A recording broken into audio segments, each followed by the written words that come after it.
Hello everyone, welcome back to another video. Today we are revisiting Taken 2. Yes, previously on the channel I have revisited the first Taken movie, Taken 1, and now today we're looking at Taken 2. This is the sequel, obviously. I've got a lot of thoughts about this, and yeah, I just finished watching it basically. I did pick this up on a Blu-ray hunting video, so if you want to go back and find that, please find the link to that down below. But before we get into it, I want to say this is like a good actual series doing this, revisiting. I'm finding that I'm watching films that I haven't seen for years, and you know, some of them I'm really enjoying still, and I think, yeah, they're still that good, but there's others that you may have seen that I was like, actually, this is not as good as I remember it. So yes. Taken 2, however, continues on the story. We saw Bryan Mills in the first one. His daughter got took basically when she was on trip, and then he went to Paris to find her, and you know, yes. And then Taken 2, you know, basically the people that he killed to get his daughter back, they basically then took him. That was, you know, well, him and his family, I guess, all of his family. That was the whole premise of that. They were seeking revenge. One thing that I noticed straight off the bat though in the second one was the budget was substantially bigger. Like, it felt like there was more action sequences, there was much more sharper cuts. It was a different film, and that was different because it was a different director actually. It was actually a totally different team. For Taken 2 and 3, they actually changed the director from the first one. The first one had Pierre Morel, and then for Taken 2 and 3, they changed the director to Olivier Megatron. I think the thing with that though is the guy who directed the first one had never really directed like feature films, and you know, Olivier had done like Transporter 3, and he had a bit more experience in terms of bigger movies and bigger budgets to deal with, so that's probably the decision there.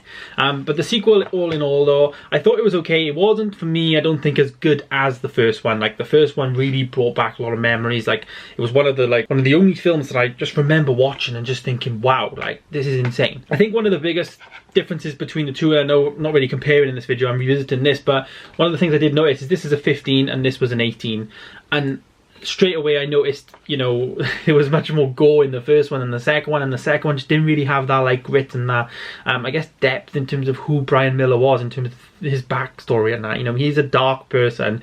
We saw him do dark things in the first one, and I guess in the second one he was quite tame, and I think that just goes back to like obviously being a bigger budget. They want more bums on seats in cinemas, so that age range of 15 to 18, you know, missing out on that would be too big. So they reduced it and they toned it back a lot of the action, and you know, it didn't really make it much better than the first one in my opinion. But as I said, the plot to the second one I thought was quite strong actually. It's quite believable, the fact that the people that he killed, their families then, and you know, their grandfathers and their cousins and all that, they were seeking revenge, trying to kill Bryan Miller. That's one of the best plots, I guess, that could have happened after the first one. You know, what is going to happen that they get took again?